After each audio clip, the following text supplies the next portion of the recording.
Thank you for coming up with a program like this. Asanteni kwa kuja na mpango kama huu. This is what white people do in church. Hii ndio kitu ambacho watu wanakwenda kanisani. Everything has specific time. Kila kitu kina muda wake. No, I want to tell you I am thankful for you. Nilitaka tu kuambia kwamba nashukuru sana. I am your brother in faith. Mimi pia ni ndugu yenu katika imani. And I also have a son from the Central African Republic. Na nina mtoto kutokea katika nchi ya Central Africa. So I have African family. Kwa hiyo nina mtoto pia kutokea Afrika, nina familia kutokea Afrika. And I want to let you know on the behalf of all the chiefs in the whole county. Nilitaka kuambia kwa niaba ya wakuu wote kwa county yetu ya hapa. That you are very important to us. Nyinyi mko wa muhimu zaidi kwetu. You're very important to our neighborhoods and communities. Mko wa muhimu sana kwa majirani zetu na jamii zetu. You're very important to our schools and our businesses. Mko wa muhimu sana kwa shule zetu na biashara zetu. And we want to make sure that we can serve you so that you are safe and you can grow here. Na tunahakikisha kwamba tunawahudumia ili mjisikie kwamba mko vizuri na mnaweza kuendelea. And I see a lot of young people out here. Na ninaona vijana wengi hapa. And I also want to tell you that I would love to talk to you about becoming a police officer. Na nafurahi pia nikiwaambia au nikiwaelezea kuhusiana na jinsi nyinyi pia mnaweza kuwa mapolisi. Because being in the service industry, being able to serve all populations is so important. Kwa sababu mkiwa hapa mtakuwa na uwezo wa kuweza kuhudumia watu wote katika eneo hili. And today I'm the only American police officer here. Na leo niko peke yangu kama polisi wa Marekani hapa. We have police officers from Congo, Kyrgyzstan and Burundi. Tuko na mapolisi pia kutokea Congo, kutokea Burundi na kwingineko. And Officer Ramadan, who's going to speak later. Na tuko na afisa Ramadhani ambaye atakwenda kuongea baadaye. He probably won't say this about himself. Na labda ataongea kuhusiana yeye mwenyewe baadaye. But an officer from Burundi is the officer of the year in the city of Dayton. Na huyu afisa polisi kutokea Burundi alichaguliwa kuwa polisi bora wa mwaka katika ile eneo letu la Dayton. Hiyo inamaanisha kwamba yeye ndio mbora zaidi. Yeah. So for you young people, think about this. Kwa hiyo nyinyi vijana mfikirie kuhusu hili. Men and women. Wanawake kwa wanaume. Okay. Sawa. Officer Ramadan is going to talk about things later about what to do when you interact with police. Afisa Ramadhani atakwenda kuongea na nyinyi baadaye kitu gani mfanye wakati mnapokuwa mnajadiliana na polisi. And after he speaks, you're going to have a chance to ask some questions. Na baada ya kuwa ameongea mtapata nafasi ya kuuliza maswali. But I'm going to talk about a couple specific things that I see that get people in trouble. Na nitakwenda kuongelea baadhi ya vitu vichache ambavyo vinaweka watu kwenye matatizo. And a couple of these things are a little more serious than maybe some of the things Officer Ramadan will talk about. Na baadhi ya vitu tutakavyoongelea vinakuwa vina uzito zaidi kuliko hata baadhi ya vitu vingine ambavyo afisa Ramadhani ataviongelea baadaye. So, let's talk about domestic violence first. Acha tuongee kwanza ukatili wa majumbani kwanza. When my son first arrived from Central African Republic, we talked about dating women. Wakati mtoto wangu alitoka kutokea katika nchi ya Jamhuri ya Afrika ya Kati, tuliongea kuhusiana na namna ya kutongoza wanawake au kuishi na wanawake, kuchumbia. One of the things we talked about is you cannot physically hurt or make threats to hurt your girlfriend or your wife. Kitu ambacho tuliongelea ni kwamba hauwezi ukamshambulia au kumuumiza huyo mpenzi wako au mke wako. He was surprised. He said, you can't just... Na alishtuka sana, alisema kwamba unaweza tu kumpiga mwanamke. As long as it's not bad, you can't just hit them a little bit. Kama sio vibaya zaidi unaweza kumpiga kidogo. I said no. In the United States, na nikasema hapana, katika nchi ya Marekani we take protecting everybody very serious. Tunahakikisha kwamba tunasimamia watu wote vizuri. And I see many people from other countries get in trouble because they bring that piece of culture from their home country. Na nilishuhudia watu wengi wanaingia kwenye matatizo kwa sababu wanaleta tamaduni hizo kutokea kwenye nchi zao za asili. And what happens is they go to jail. Na kinachotokea baada ya kuwa wamemshambulia mtu ni kwamba wanakwenda gerezani. And it starts a cycle of big fines. Na unakwenda kupata kulipizwa malipo makubwa. Loss of jobs. Mara nyingine unapoteza kazi. And it hurts the family. Na unakwenda kuumiza familia. So I want to make sure that you all know that if you're a man or a woman, ninahitaji niwaambie kwamba kama wewe ni mwanaume au mwanamke, you have the right to be safe.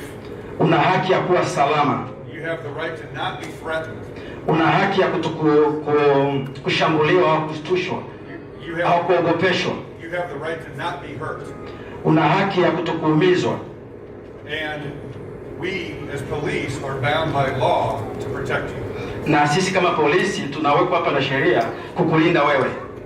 We want to protect you because you're all important as human beings. Tunataka tukulinde kwa sababu sisi sote ni muhimu kama binadamu.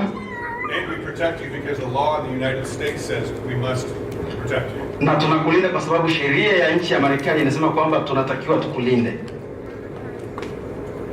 Now there might be sensitive young ears here, so you can translate as you see best this next part.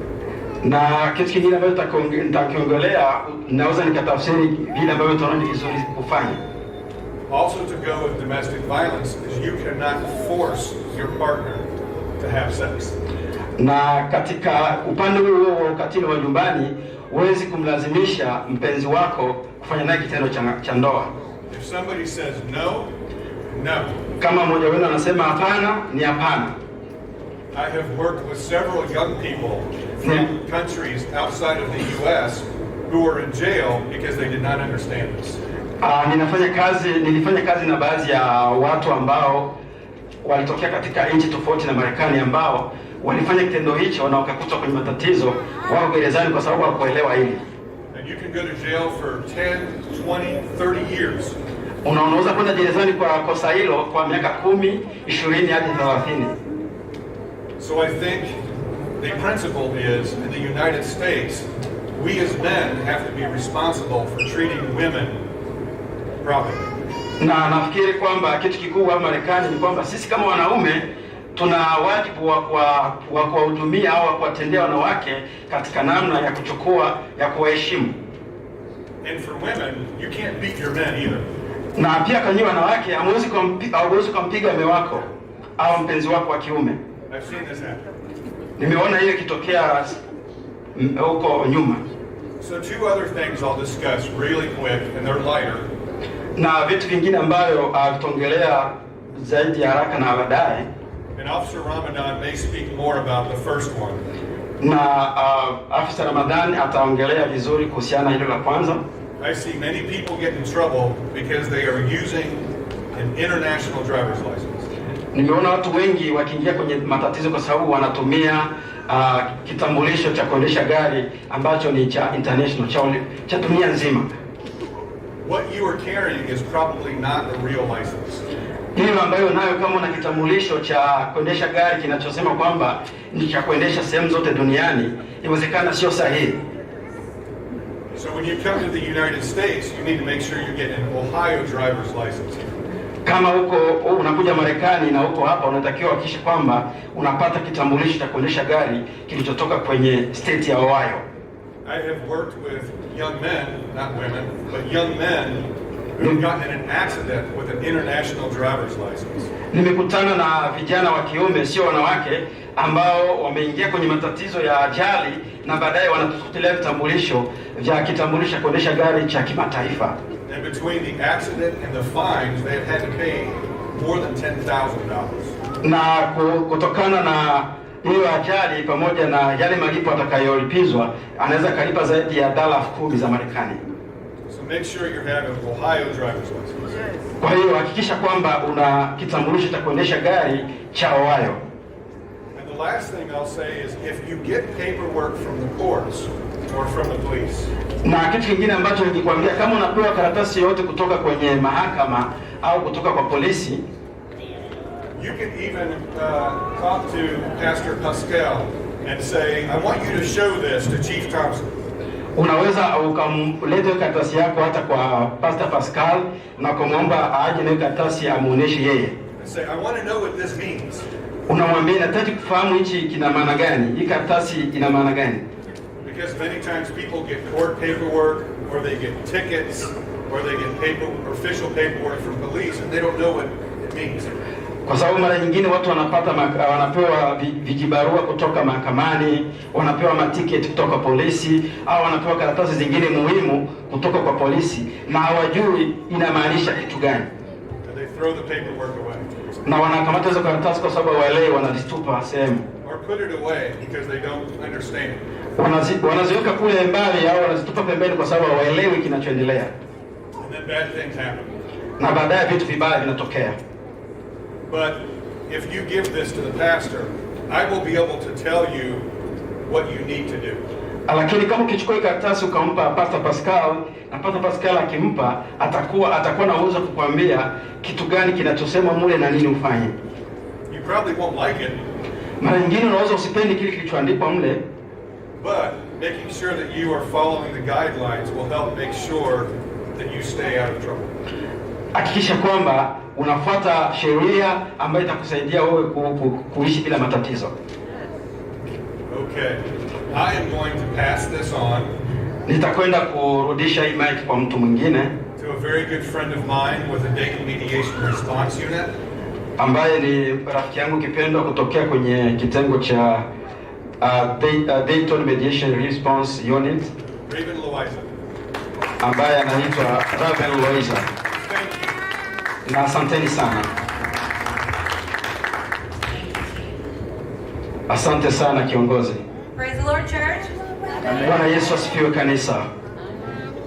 I am just going to tell you about an alternative program. So sometimes when people come from other countries, nitakwenda kuambia kuhusiana na mipango mbadala kwa sababu mara nyingine watu wanapotokea kwenye nchi tofauti, they don't always feel safe calling the police.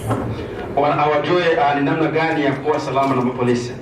So they developed an alternative policing unit. Kwa hiyo wamekwenda kutengeneza kitu kingine ambacho ni mbadala wa polisi. And we respond to low emergent calls for 911 and police non-emergency. Na tunakwenda kujibu kwa zile simu ambazo sio za grave sana, zile za kiwango cha chini kwa kupitia namba ya 911 911. So sometimes if you call 911 or you call the 333 cops number, you may not see police. Mara nyingine unaweza kupigia namba ya 911 na usimuone polisi akaja. You may see one of my responders. Unaweza kaona mmoja wao. And typically my responders, we don't carry guns or weapons at all. Na katika kitengo chao wao hawapeleki bunduki au silaha aina yoyote. And typically we're arriving, we usually have black pants, but this back here, our clothing always says mediator on the back of it. Mara nyingi tunapokuja kunakuwa tumevaa kitu kama hichi. So sometimes if you call for help, you may see us in place of police. Na mara nyingine unapokuwa unapiga simu kwa kuhitaji msaada, unaweza kuwaona wao badala ya kuwaona polisi. So we help anyone that's in conflict or crises but does not have weapons. Tunakwenda kusaidia wale wote ambao wako kwenye matatizo au kwenye migogoro lakini hawana silaha. Things like neighbor disputes.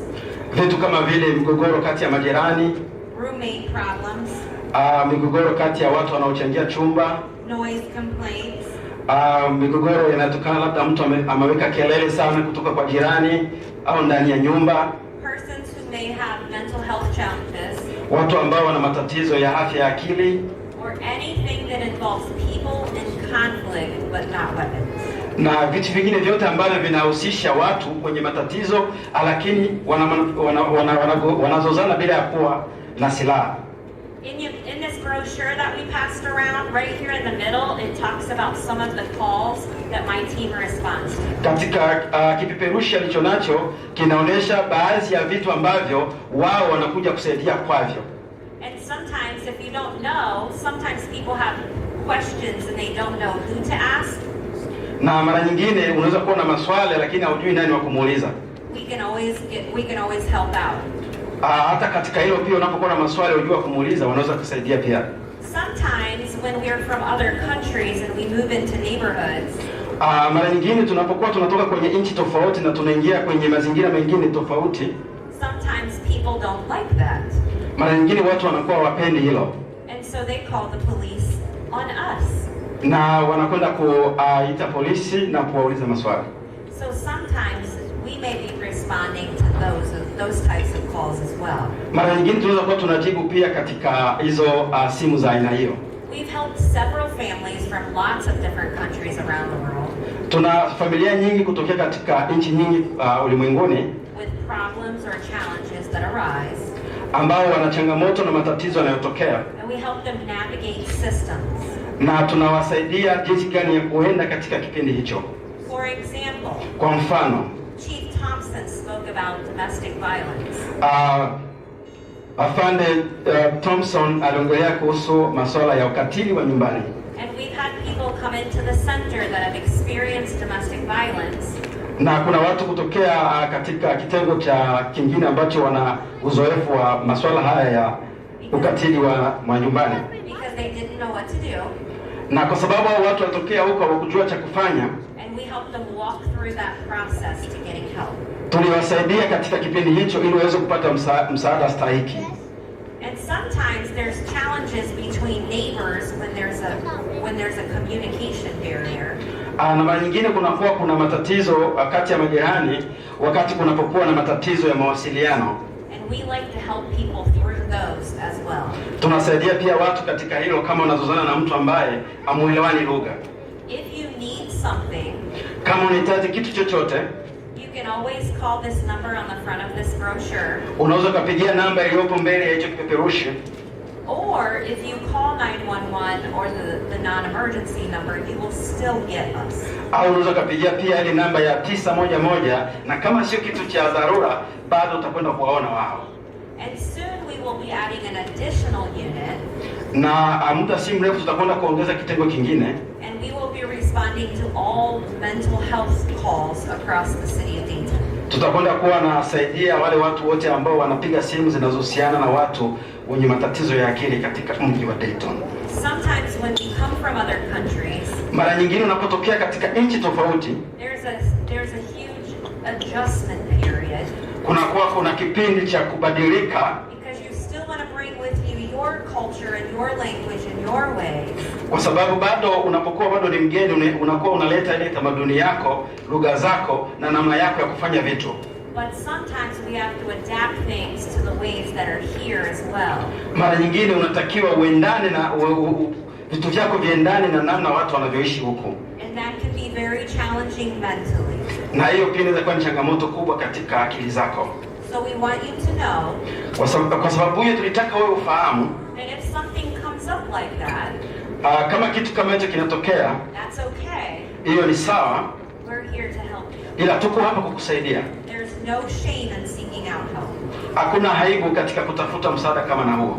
So if you find yourself, kama unajikuta peke yako, with a challenge yourself, una changamoto zako binafsi, or with a friend, au una changamoto na rafiki yako, or a neighbor, au una changamoto na jirani yako, or maybe even a stranger, au una changamoto na mtu mwingine ambaye humjui, we're really here to help you. Tuko hapa kwa ajili ya kukusaidia. And if you should need anything, you can reach out. Na kama unahitaji kitu chochote, tafadhali utafute kupitia namba zilizopo hapo kwenye kipeperushi. And if your primary language is not English, na kama lugha yako ya kwanza sio Kiingereza, that's okay. Hiyo ni vizuri tu. We will provide translation services. Tutapatia pia huduma za ukalimani. Yes. That's really all the information. People in conflict. Inside, there's also a paper in here that talks about rental assistance. Kuna kisehemu kinachoandika kuhusiana na watu ambao kwenye migogoro, lakini pia kuna sehemu inaandika kuhusiana na namna ya kupata nyumba za kurent, za kukodi. If you're having problems with a landlord or challenges with the home that you're staying in, kama una matatizo na landlord wako au sehemu unakokaa, we can help with those situations too. Tunaweza tukasaidia pia katika hali kama na hizo. Mediation is just really a place that we provide a safe space for people to have conversation. Upatanishi ni sehemu ni kitengo ambacho kinasaidia watu walioko kwenye matatizo. I appreciate your time and I hope that we can help you in whatever way you may need. Nashukuru kwa muda wenu na ninaamini kwamba naweza nikawasaidia katika namna ambayo mnahitaji. Asanteni sana. And now I'll bring up Officer Ramadan to see all the good stuff. Na nitakwenda kumuita Afisa Ramadan ataongea kuhusiana na vitu vingine.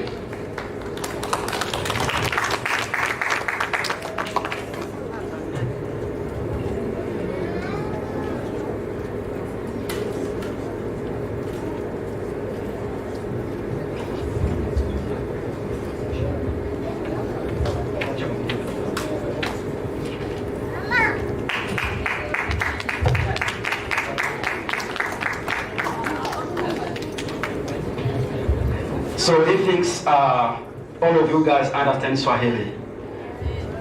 Okay, so he's speaking Swahili. I don't have to translate. Kwa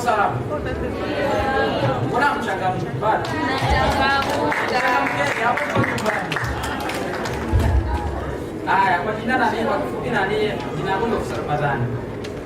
Natokea Burundi, nimekuja hapa mwezi wa kwanza na nini mwaka 2008.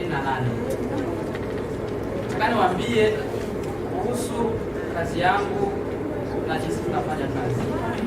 Kisha nitawapatia muda wa kuuliza maswali. Na kinginecho kama nani jinsi chief wote ananiambia. Kama nani hivi ninafua.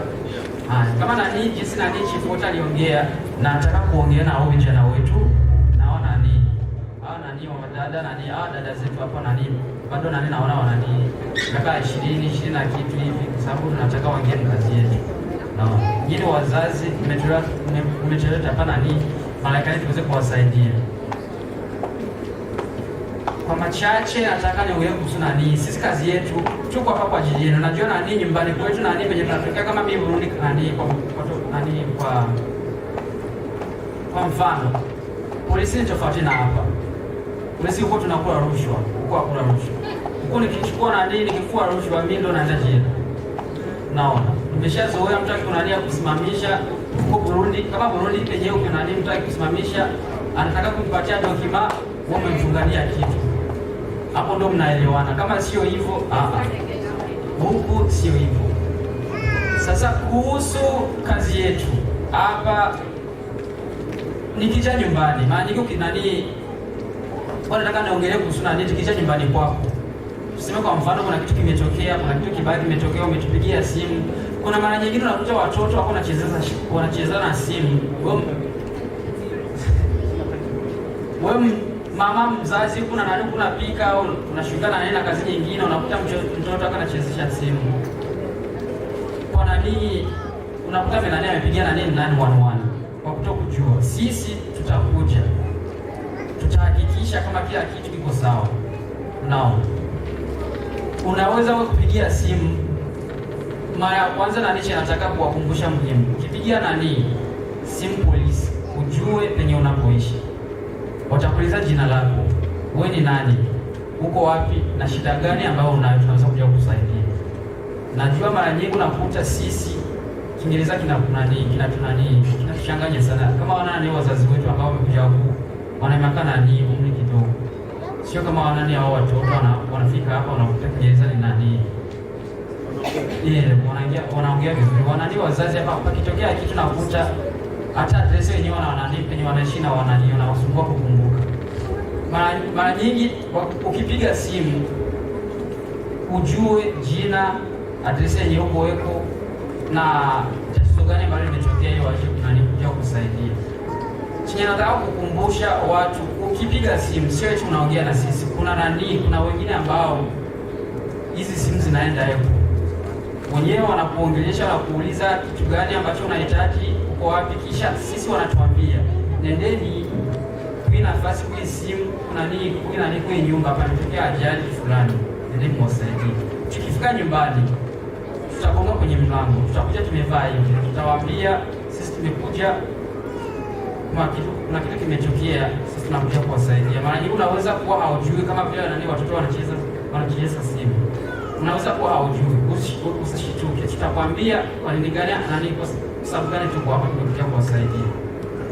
Kinacho nataka niwakumbushe, sio eti mpaka sisi tuingie ndani. Kama hutaki tuingie ndani, tutasimama nje, au utakaa ndani. Hata ukisikia hutaki kutuingiza ndani, tufike ndani, utasimama nje au utasimama ndani, tutaongea, hakuna tatizo. Naam. Kwa mfano mimi natokea Burundi, natokea Afrika, najua mila zetu za Kiafrika. Nikifika sehemu ingia sana, ingia mtoto wangu, nikusongea ugali, nikupatie andazi. Maana nyingi sina muda wa andazi. Usione eti nimekataa kula andazi, sio kuna kusema eti nimekataa kula kwako. Naona maana nyingine niko na kazi, niko na kimbia, usione vibaya. Ikiwa niko na muda wa andazi, nitakula na chai, nitakunywa, usijali. Naona nikija nyumbani, tuseme kwa mfano kama vile walikuwa wanaongea kuhusu labda mume amempiga mke. Watoto mara nyingi, unajua watoto ni wana akili sana, wanaweza kupigia simu polisi, wanasema baba na mama wako nagombana, au mzee akanapiga mama. Hapo tukifika, tukigonga, tukisikia kuna fujo ndani, mama akanapiga kelele, nisaidie. Hapo tukifika, tukigonga kwenye mlango, tukikuta hakuna mtu ambaye anaweza kutufungulia mlango, tutavunja, tuingie ndani kumsaidia huyo. Sipaka utupatie ruhusa. Kwa tofauti hapa. Kama kuna mtu, naweza hata kuwasia nyinyi. Naweza kuwa hata ni mtu amewaangilia. Na mtu ambaye hamjui. Amewaangilia kiovyo tu. Hapo tukifika tu tukisema huyu ni mtu ambaye hamjui. Tunaingia, tunamtoa ndani, kisha tunahakikisha nyinyi hakuna kitu ambacho kinaweza kutokea. Sababu tuko hapa kwa ajili yenu. Na kingine, tuseme kwa mfano, kuna kitu kimetokea kwa ajili yako. Wewe mnaishi, unajua kama hizi apartment unaweza kuwa unasikia kama ni mama na baba wako na gombana. Sisi tunaweza kuja kwa hapo, tunakuuliza tuko tunafanya upelelezi hapa, kuna kitu kimetokea, kuna chochote ambacho kikisikia. Kama ukisikia chochote, hakuna tatizo. Kama ukisikia, kuna wengine wanaweza kuwa wamesikia kitu, wanasikia uoga wa kusema. Nasema mimi sitaki kusema kitu, waseme kisha eti mimi ndio nimewaambia. Hata kama ni hivyo, hakuna tatizo. Sio eti mpaka useme kitu. Nao sisi tuko hapa kwa ajili yenu. Sema sitaki kuna nini nishangana hiyo video jirani wangu, hakuna tatizo. Nao kupigana tisa moja. Kuna mahali unakuta kitu ambacho kinahitajika polisi ifike sasa hivi. Na kuna kingine unakuta, tuseme kwa mfano umeamka sasa unaamka unataka kwenda kazini, unakuta gari yako imevunja au gari imeibiwa. Hapo sio emergency. Unaweza kupigia non emergency. Kuna hizo karatasi wamewapatia, kuna namba nyuma unaweza kudai hiyo. Sio 911, kuna nyingine namba nadhani 233 Mimi nasema 332677. Ndio hiyo ndio namba ambayo unaipigia. Kama ni mtu ambaye anaumwa, sema kama mtu amechoma kisu, mama kanapika, mtoto amechoma kisu, anaungua, nyumba yake inaungua, hapo ndio unapigia 911. Unaona? Ziko tofauti. Na kuna mara nyingine utapiga kama mtu amepiga gari, na mara nyingine utapiga simu, unaona tumekawia kufika. Priority ziko tofauti. Naona. Na kwa kifupi nilikuwa sijui kama huyo mnamfahamu. Nilikuwa nimewaambia aje amevaa hivi ndio mtamjua. Watu akakuja kama single. Huyu ni bibe, ana mwaka na kitu akaribia mazao miaka miwili anafanya kazi na sisi. Nitaongea kuhusu na yeye, hakuna tatizo. Acha tuendelee. Chini kwa kingine nataka kuongea kuhusu ukiwa unatembea na miguu. Najua wengi hapa sheria ni tofauti na sheria kwetu uko penye tunatokea. Sisi Burundi hakuna sehemu ya gari, hakuna sehemu ya watu. Majuzi mwaka jana nilikuwa unakuta hata mbuzi zinapita barabarani. Kuku, watu, mabaiskeli, gari, wote tunapita barabarani tunajiendea. Huku ni tofauti. Kuna sehemu ya watu, kuna sehemu ya baiskeli, kuna sehemu ya gari. ukifika nani barabarani utaona kuna sehemu inakuonesha hapa hauwezi kupita sasa hivi, ngoja mpaka mtu akupatie nani ruhusa wa kupita. Hapo sasa kama uko unatembea itabidi ufuatilie sheria. Ukivunja sheria wanaweza kupatia nani hata ticket.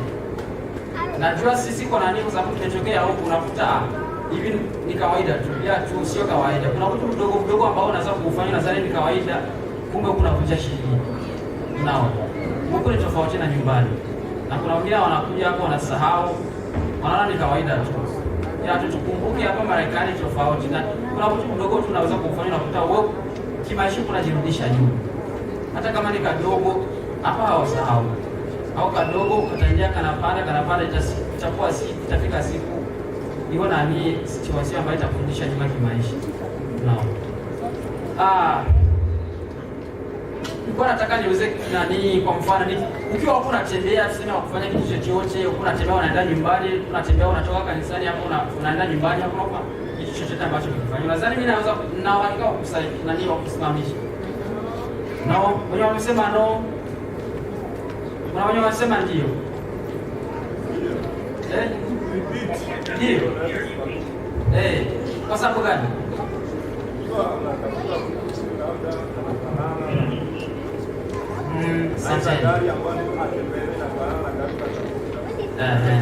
Kwa mfano mwenzangu hapa anasema ndio naweza kusimamisha, na ni kweli naweza kusimamisha. Ila kusimamisha sio kama umenani. Kuna kitu chochote ambacho umekifanya. Mimi naweza niko na nini, niko nafanya kazi. Labda kuna nani, kuna store tofauti, Family Dollar au benki au Walmart, wanatupigia simu wanasema kuna mtu anamaliza kuiba mtu hapa ndani. Ameiba nani vitu ndani, akulipia akakimbia. Au kuna mtu ampigia risasi mwenzake akakimbia. Sasa wanasema huyu mtu alikuwa anafanana na bibi hapa, ofisa bibi. Sasa nikimuona anatembea, nitamsimamisha.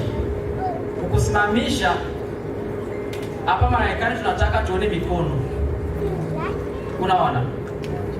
Najua nyie mnatuona nani wa polisi hapa na sisi tuko binadamu, tunaogopa. Unaona? Ni uniform tu. Ukitoa uniform na sisi ni watu kama nyinyi. Unaona? Na sisi mara nyingi tuko watu tunafanya kazi na sisi tunataka kwenda nyumbani kama nyinyi.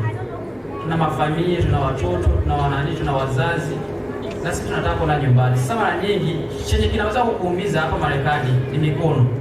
Na kama mikono yako iko mfukoni, sijui chenye unacho mfukoni. Unaweza kuona nani? Sio, unaweza kuona kisu, unaweza kuona chochote kitu ambacho kinaweza kuniumiza. Hapa akiwa yuko hivi hakuna tatizo. Nikimwona hivi kama tulisema kwa mfano ameiba benki, huku unajua watu ambao wanaiba benki mara nyingi hawezi kuona mikono mitupu. Hawezi kusema tu kuna iba benki mikono mitupu. Mara nyingi unakuta kuna kitu chochote ambacho unacho kinaweza kukusaidia kuiba benki. Labda una bunduki, kisu, kitu chochote hicho. Sasa nikija nikimkuta hivi namwambia sababu gani nimemsimamisha? Tamwambia atoe mikono, kama mikono yake iko mfukoni nitamwambia atoe mfukoni. Kisha tamwambia kwa nani, kwa usalama wangu na wake, nitahakikisha kama hana kitu chochote. Unaona? Na kingine nataka kuwakumbusha tu, kama wamekusimamisha usibishe, usifanye chochote kwa sababu wewe mwenyewe unajua hakuna kitu chochote ambacho umekifanya. Na huku sio kama nani, sio kama Afrika. Siwezi kusema tumefanya kitu na wakati haujakifanya. Unaona?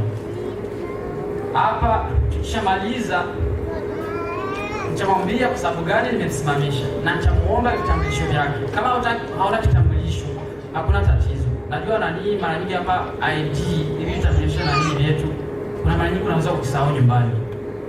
Naam. Kingine cha muhimu ambao nataka kuwakumbusha.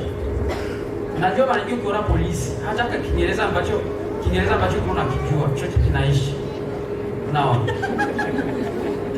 Unaona? Hata kile cha kuomba maji ambao unasema hivi na kijua hivi. Chote.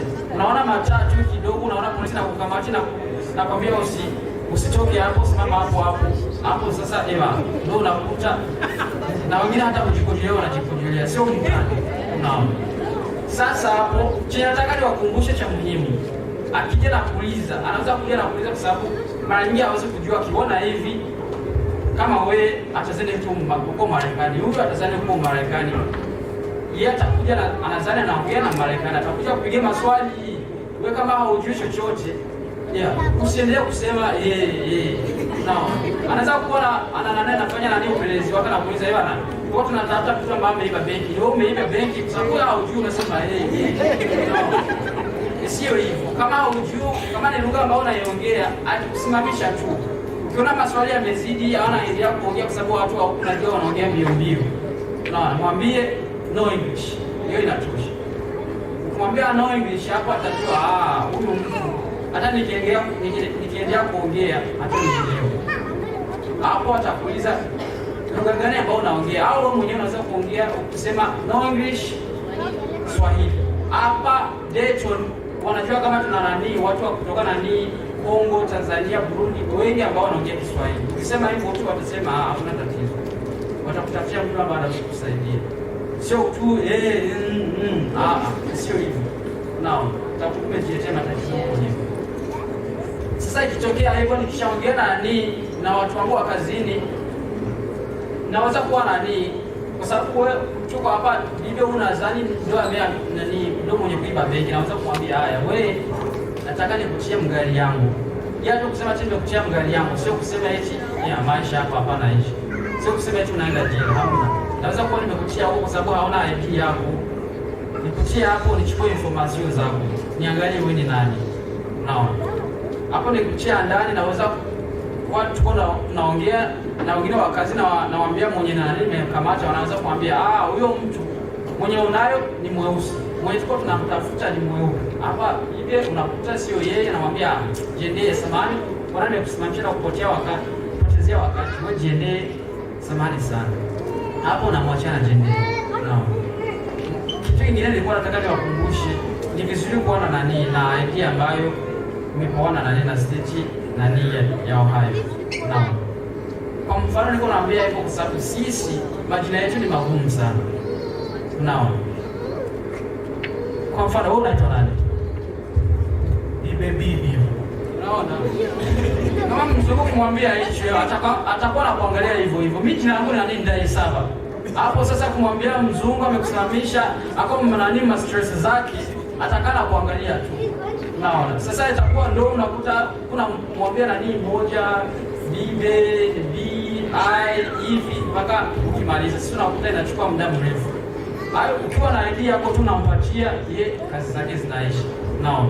Labda ukimwambia bibi yeye anazalisha cha anajua jinsi ya kuna kuspell, kisha kienda kuandika unakuta na kukosa, nasema wewe kuna nidanganya. Naona. Sasa inabidi ukiwa na idea mara nyingine asaidia. Nataka niongee kuhusu kuendesha gari. Kuna watu ambao wana ID hapa, driver's license, washoferi hapa. Mupo usiogope, kama hauna hakuna tatizo, sio kukamata. Najua kuna wanapermit wanaendesha tu, hakuna tatizo. Yaani makini. Siko hapa ukutafuta. Usiogope. Sasa nilikuwa nataka kuongea kuhusu watu ambao washoferi wetu hapa. Unaona? Kuna wengine hapa unakuta kwa sababu hatuna uwezo wa kusema ati mtu mwingine aweze kuendesha gari. Unakuta wewe mwenyewe mzazi ndio kunafanya bidii. Kufanya bidii kwako, unaenda unatafuta mtu, unampeleka huko BMV anakusaidia, kisha unapata hiyo permit. Mara nyingine tuko tunafanya hivyo, kisha sisi unakuta tuko tunakimbilia permit tu. Unakuta sheria hatuko tunaifuatilia. Unaona? Wewe unasema mimi nisaidie nipatie permit niweze kujendea kazi. Patie permit niweze kupeleka watoto shuleni, kama wanaumwa niweze kuwapeleka hospitalini. Ikiwa hivyo ni vizuri, tunatafuta tunatafutia familia. Ya tu ukumbuke sheria. Kuna wengine kwa mfano unajua mimi nikisimama nyuma yako, nikukusimamisha, inabidi uende mkono wa kulia usimame. Hata kama sisi kukusimamisha, inaweza kuwa niko na emergency naenda sehemu nyingine. Wewe unakuta unajendea tu hakuna tatizo. Mataa mimi niko nyuma unakuta unajendea tu. Hiyo ni makosa. Inabidi ukiona mataa tu pole kidogo uende kwenye mkono wa kulia. Kama niko natafuta wewe nitakuja nipake nyuma yako. Kama niko natafuta mtu mwingine au naenda sehemu nyingine nitaendelea, kisha na wewe basi kama utaendelea. Cha muhimu uende mkono wa kulia. Mara nyingi nikiwa niko na tuseme niko na kutafuta, nikija nyuma yako nitaasha mataa yakiwaka nitaendelea, kama spidi yenye huko iko na mimi ndio nitaendelea hivi. mpaka muda utanani utapaki pembeni. Ukipaki pembeni na mimi nitapaki nyuma yako. Nikipaki nyuma yako, mara nyingi unaweza kuwa ni gari yako. Jina lako nani? Luke. What's your Burundi wewe? Sio Mkongomani? Sio Tanzania. Luke. Sababu jina lako ndai saba wewe Luke. Kuna tofauti sana. Unaona? Sasa mzee wangu hapa nikusimamisha, wewe mara nyingi gari yako tuseme umeipatia nani rafiki yako anaenda sehemu kuchukua kitu fulani. Siwezi kujua mtu ambaye yuko ndani ya gari. Mara nyingi na muda wa kusema acha ni nani chukua information ila license plate. Naweza kujua hii ni gari ya kwa tu kama wewe ndio uko ndani ya gari. Unaona? Nikusimamisha mara nyingi ni vizuri ukinani kushabio. Nikija tuseme nani tukiwa tuko wawili, yeye anaweza kuja upande wa kulia wa shoferi, mimi naweza kuja upande wa nani hapa nani pembeni. Unaona? Kingine nataka niwakumbushe ni vile vile. Mimi nitakuja niwaambie kwa sababu gari nimekusimamisha. Kama haujui Kiingereza, nikumbushe. Niambie. Hapa hii nani hii Dayton ni watu wengi ambao wanajua nani Kiswahili, Kinyarwanda, Kirundi. Usiwe na hofu yoyote. Hata kama hujui Kiingereza hata kidogo, watatafuta nani jinsi ya kukusaidia. Mimi niko hapa kwa ajili yenu.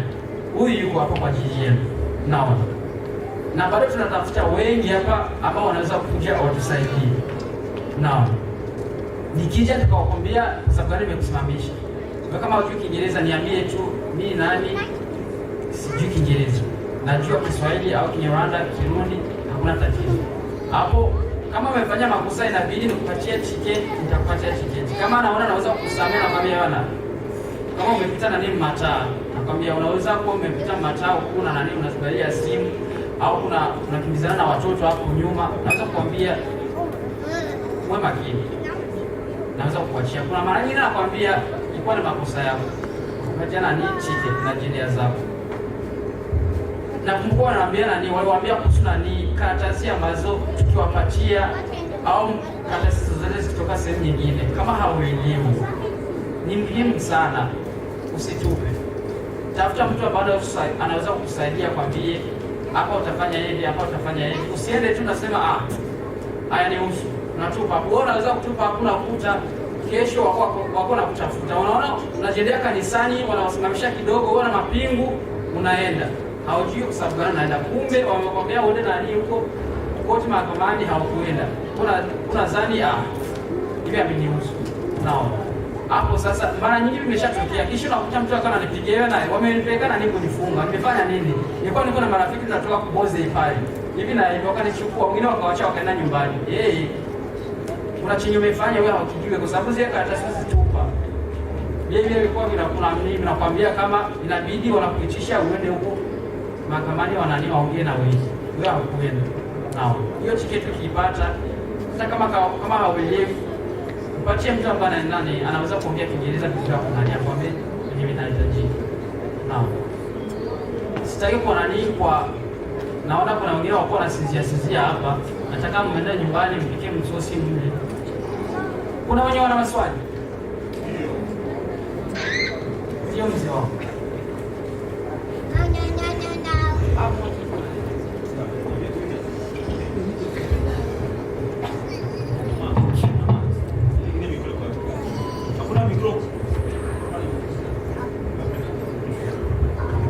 Tafadhali kidogo. Nafikiri nilitembea hivi. Ofisa Thompson ndio aliweza kuongea kuhusu mambo ya mafujo mfamilia na Raven akaongea kuhusu makesi ambao inahusu polisi na ambao haihusu polisi, na naye ofisa Ramazan naye anagusia mapointi tofauti. Sasa ikiwa kama una swali kuhusu hiyo mapointi tatu zote, njoo muda wa maswali hii. Wapo hapa na watajibia. Karibu sana. Mimi swali langu lilikuwa kuhusu kitambulisho, kwa sababu kama nilivyosikia mwanzo afisa alisema ya kwamba ingekuwa vizuri kama unaendesha gari uwe na kitambulisho cha hapa Dayton. swala ni kwamba sisi kama ulivyosema kiongozi, sisi hatujui Kiingereza, na kama hatujui Kiingereza, kupata kile kitambulisho kiko kinatusumbua sana. Kwa hiyo tungeomba kabisa kwa serikali hapa kwa Dayton itutafutie mwalimu wa kutufundisha jinsi ya kuendesha gari, ili tupate vitambulisho vya hapa Dayton, tupate mwalimu wa Kiswahili. Nafikiri hilo ndio ilikuwa swala na pendekezo langu. Asante. Sijui kama naweza jibu hiyo swali, sio napenda mimi nijibu, lakini nafikiri kwa BMV ambayo jo wanahusika na hizo vitu, nafikiri wanakuaga na tumikisha lugha zote. Ukienda kwa website yao huko, lugha zote zile wanakuwa wanatumikisha pale, kisha watakwambia kama unahitaji kufanya examen lugha ya Kiswahili, watakutafutia mtu mhusika mwenye utafanya examen lugha ya Kiswahili. Kama ni Kispanish nayo ni hivyo. So hiyo kwa kifupi naweza sema mkomunite yetu ndio tunahitaji tukuwe na wale mtu ile bora turahisisha, sio kupata vitambulisho na hatuna huyo mtu. Na nikishakwambia kwa kweli sisi serikali, yani kama kitengo chetu hiyo yani haituhusu hiyo inaweza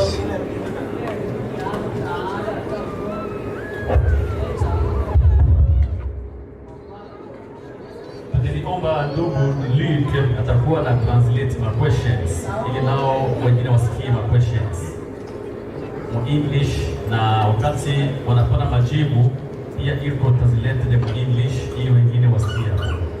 Asante. So I'll try to translate the questions and the answers whenever I can, so you can have an idea of what is going on.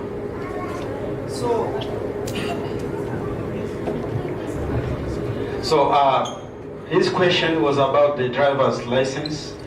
You said that it's better for everybody here to have an Ohio driving license instead of the international driving license that some people have. And he said that, as you mentioned, we are having a challenge of language. Most of our people, they can't speak English. So he was asking if you guys can find a way to have someone who can teach everybody here who cannot speak English on how to drive. And he was answering that this is not part of your job. It is for the community to find someone who can speak Swahili or the community language to teach the other people on how to drive in the language they understand better. Thank you.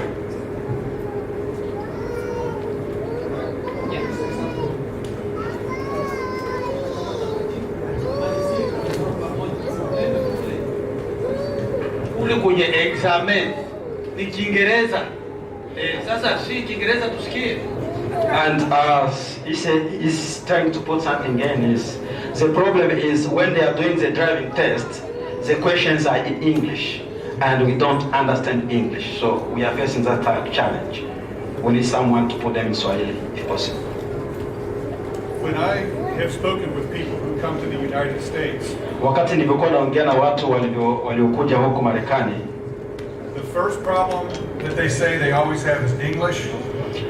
Tatizo la kwanza ambalo wote wameongea ni kwamba ni lugha ya Kiingereza. The second problem is driving. Na tatizo la pili walilongelea ilikuwa ni kuhusiana na kuendesha gari. And at first that surprised me. Mara kwanza hilo linishangaza. But then I think that driving is connected to everything. Hospital, store, work, school. Lakini baadaye nilikuja kufikiria kwamba kuendesha gari kunahusiana na vitu vyote. Hospitali, shuleni na sehemu zingine. There are a few communities in the United States. Kuna jamii chache katika Marekani that have developed an international driving school. Ambao wameanzisha kitengo cha uendeshaji wa gari wa kimataifa. It's a school where people from all countries can learn how to drive in their own language. Na ni shule la kufundisha kuendesha gari ambao watu wote kutoka kwenye jamii tofauti wanaweza wakajifunza kuendesha gari. They can learn the rules in their own language. Wanaweza kujifundisha sheria katika lugha za kwao. Then they can learn the English parts of the language, so when they take the test, they can understand what's being asked them to do. Na wanaweza wakajifunza pia Kiingereza ili wakati watakwenda kufanya mtihani waelewe maswali. We don't have that in Dayton right now. Hatuna program kama hiyo hapa Dayton kwa sasa. It could happen in the future. Inaweza ikatokea baadaye. And there is a path to get there. Na kuna njia ya kufikia hapo. So for now, Officer Bibe Seiko is correct. So kwa sasa hivi Afisa Bibe iko sahihi kwamba hiyo program hawana hayo. The community relies on each other to help guide them through that process. Kwa sasa hivi jamii inategemeana wao kwa wao, kila mmoja kumfundisha ndugu yake au rafiki yake namna ya kupata kitambulisho cha kuendesha gari. It's nothing the police do. Hakuna kitu chochote ambacho polisi inafanya katika hilo. But we do understand the issue. Lakini tunaelewa hilo tatizo. So if you want to pray about something, kwa hiyo kama unataka kuomba kwa ajili ya kitu fulani, pray in the future that God makes a way for an international driving school. Muombe pia kwamba Mungu huko siku za baadaye aweke njia kwa ajili ya kupata hizo vitambulisho vya kuendesha gari vya kimataifa. Because there are thousands of people in Dayton right now. Kwa sababu kuna maelfu ya watu hapa Dayton kwa sasa that could use this resource. Ambao wanaweza kutumia rasilimali hiyo. Asante sana.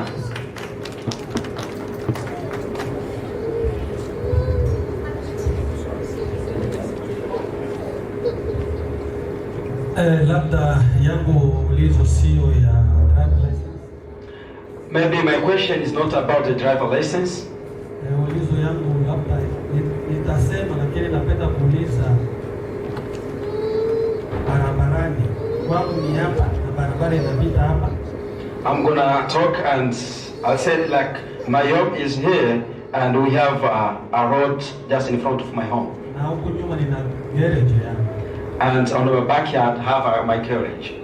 Hapa kwenye barabara yangu hapa. So in the roads up front, at the front of my house. Ni kwa nani? Kunatakiwa nani apaki gari hapa? So who can park in that area, in the road in front of my house? Mbele ya kusema. Before I can say what I want to say, I would like to know who is supposed to park there. Where does he live?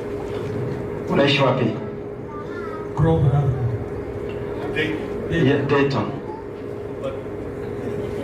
It's a good question for Dayton Police. Ni swali nzuri kwa polisi wa Dayton. Thank you so much for your question. I would like to remind you that hapa Marekani, in the US, hapo kwenye barabara, in the road, mtu yeyote yule anaweza kupaki. Anybody can park there. Kusema eti mbele ya nyumba yako sio kusema eti ni kwako. So saying that the road is in front of your house, that does not mean that parking is yours. Kama na nini driveway, kuna sehemu ya kuingia, kama sijui kama kuingia na garage kwako unapitia nyuma au mbele. If there is a driveway and I don't know where to get in your garage, are you going from the front or from the back? Kama ingekuwa ni pembeni ya nyumba, hapo hiyo driveway hiyo ni yako, unaweza kupaki hapa, hakuna mtu. If your driveway is just beside your house, that's yours. Sawa, nashukuru. Thank you so much. Na mimi wakati nilifika hapa US, nilifika 2014 mwezi wa 11 kama mwisho. So when I first arrived in the US, it was in 2014. Nilifikia Alaska. And it was in Alaska where I arrived. Miaka mingi tu nilijua ya kwamba hapa mbele ya barabara yangu yale ni nafasi yangu. I knew that maybe in front of my house, the road that is there, that is my parking. Wakati kutoka Alaska nilihamia hapa Dayton. So when I moved from Alaska to Dayton, baada kama mwaka mmoja, miaka miwili, nikajua ya kwamba hapa barabara sio nafasi yangu. After 1 or 2 years, I realized that maybe this is not my parking. Sasa wakati Mungu alinijalia kununua nyumba, so God blessed me to buy my own house. Nilijua ya kwamba hapa barabara yangu hapo sio pako. I knew that the road in front of my house is not mine. Na kweli pale kwetu Grove Avenue, and for sure at my place in Grove Avenue in Dayton, 205 Grove Avenue, 205 Grove Avenue, Dayton. Kweli watu wanatoka kule chini wanakuja kupaki kwangu mlango yangu hivi. So people are coming from all the way from other places and they come to park just in front of my house. Kama mimi Saturday ama Sunday, kama nikichelewa kidogo na mimi nitakosa nafasi tena kutafuta huko. So maybe if I come late to my house, I may find my place, the place in front of my house. There is a car park there, and I'm going to have to find another place to park my car. Nyumba yangu iko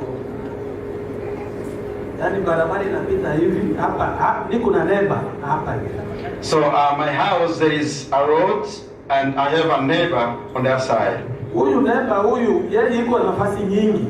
So my neighbor has a lot of space to park the car.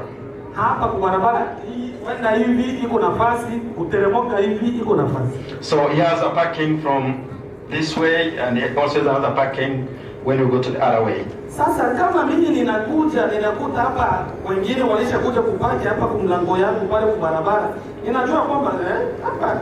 So when I came and I found someone is already parked in front of my house but on the road, ninapeleka hapa kwa neighbor. So I used to take my car to the my neighbor's parking. Gari yangu ikilala hapa siku moja. So if my car spent a night there, kwanza kabla ijalala yeye neighbor akiona gari yangu pale anakuja kuniambia toa gari yangu pale. So even before my car spent a night there, if the neighbor seen my car in front of his house, he come to tell me to take my car from that parking. Kama nikipata nafasi nyingine ninatosha ninapeleka nafasi nyingine. So sometimes I used to take my car from that parking and find another place. Siku moja nilipeleka pale, sikupata nafasi, nikapeleka pale kwake, gari kalala pale. So one day it happened that I didn't find any other parking and I took my car to my neighbor's parking. Kwenda asubuhi. So when I wake up in the morning, nikakuta exhaust imekata. And I found my exhaust was cut. Sasa nilijaribu kuita polisi. And I think I tried to call the police. Polisi ikaja ikaangalia ikaenda. And they checked and they went. Siku nyingine. Another day. Tena nikabanwa hapo hapa kwangu sikupata nafasi. Another day it happens just like the first one that I didn't find a parking in front of my house. Gari nyingine ya pili. Another car. Nikapeleka pale kwa jirani.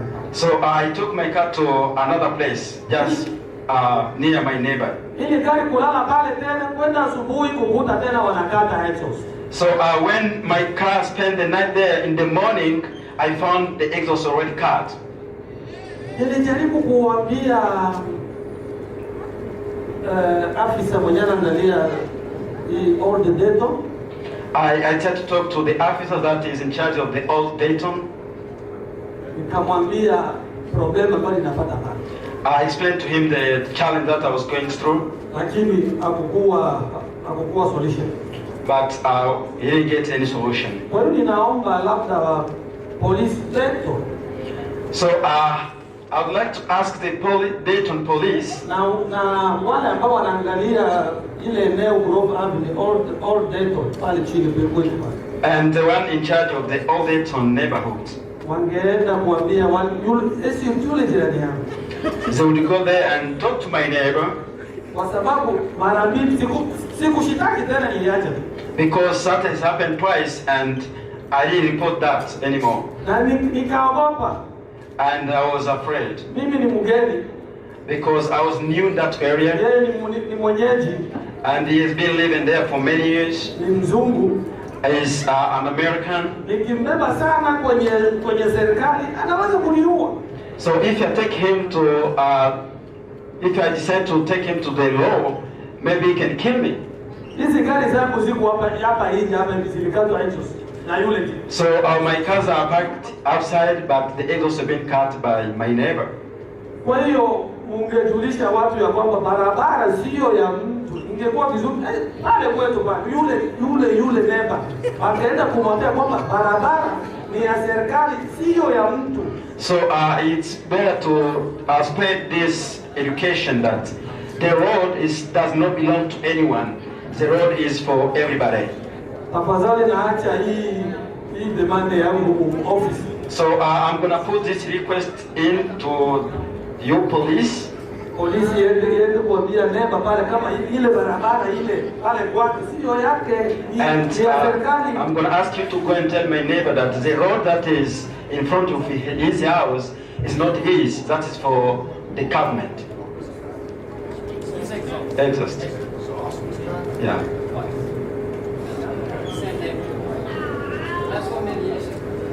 Yes, I am going to let Raven answer. This is a perfect scenario for the mediation to respond to. So nitakwenda kumwachia Raven ajibu kwa sababu hiyo ni inahusiana na watu wa upatanishi. Remember when I was talking about those neighborhood problems? So alikuwa anaongelea kuhusiana na matatizo ya ujirani. Perfect example. We have this type of complaints a lot because we should be able to park. Huo ni mfano bora kwa sababu tuna malalamiko kama hayo mara kwa mara. We don't want to walk 3 miles to get to our house every morning and night, right? Kwa sababu huwezi ukatembea maili 3 kutafuta gari yako kila siku asubuhi. So what we would do is if you know who the vehicles belong to or we determine who the vehicles belong to. So tunapojua kwamba gari ni ya nani, we can actually go and speak to the neighbor, see if they would like to engage in a conversation. Tunakwenda kuongea na jirani yako na kuwauliza kama wangetaka kuweza kuingia kwenye maongezi kuhusiana na hilo swala. And then we can work to navigate that situation because sometimes it's just a communication barrier. Na tunaweza tukaingilia kati kwa ajili ya kuangalia jinsi tunaweza tukatatua matatizo kwa sababu mara nyingine inakuwa tu ni matatizo ya kuwasiliana inayokuwa inatokea hapo katikati. We had a situation like this recently. Tulikuwa na swala kama hili hivi karibuni. The city had posted no parking signs all along a road. Serikali ilikuwa imeweka bango la usipaki gari hapa katika upande wa barabarani. And there was a gentleman from another country. Na kuna kijana mmoja kutokea kwenye nchi nyingine whose primary language was not English. Ambayo lugha yake ya kwanza ilikuwa sio Kiingereza. So he didn't know what the sign said. Na hakuwa anaelewa ile alama ilikuwa na maana gani. So the city ended up starting to tow his vehicle. Na serikali ya mji ilifikia hatua ya kunyanyua gari yake kuitoi. He got really mad. Na akawa amekasirishwa sana na kitendo hicho. And it was escalating. Na hasira zake zilikuwa zinapanda kila muda unavyokwenda. And my team responded to that, de-escalated the man. Na timu yake ilifanya kazi kwa ajili ya kupunguza zile hasira zake. And explain the process. Na kumwelezea utaratibu. He was able to get his vehicle back. Aliweza kupewa gari lake. And we haven't had any challenges since. Na tujawahi kupata changamoto nyingine baada ya hapo. But those are things that the police could get involved in. But if you call at 10, you may not get an answer until 4 or 5. Na hivyo ni vitu ambavyo polisi inaweza ikaingilia, lakini unaweza kawaita na saa 4 ukaja kupata jibu saa 10 au saa 11. But if you call us, we can handle it a little bit quicker because they're handling the higher calls. Ila ukiwaita wao wanaweza wakaitatua tatizo haraka kuliko wao kwa sababu wao wanakuwa wanajadiliana, wanakuwa wanahusika na vitu vile vikubwa zaidi. And we can help with those lower calls like the parking. Na wao wanaweza kusaidia katika vitu vidogo kama vile masuala ya parking, ubishano kati ya majirani wawili, vitu kama na hivyo.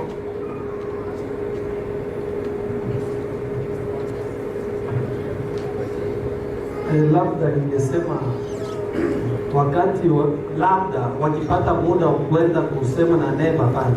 So maybe I would like to say if you get time to go and talk to my neighbor. Wasisema habari za exhaust. I don't talk about the exhaust issue.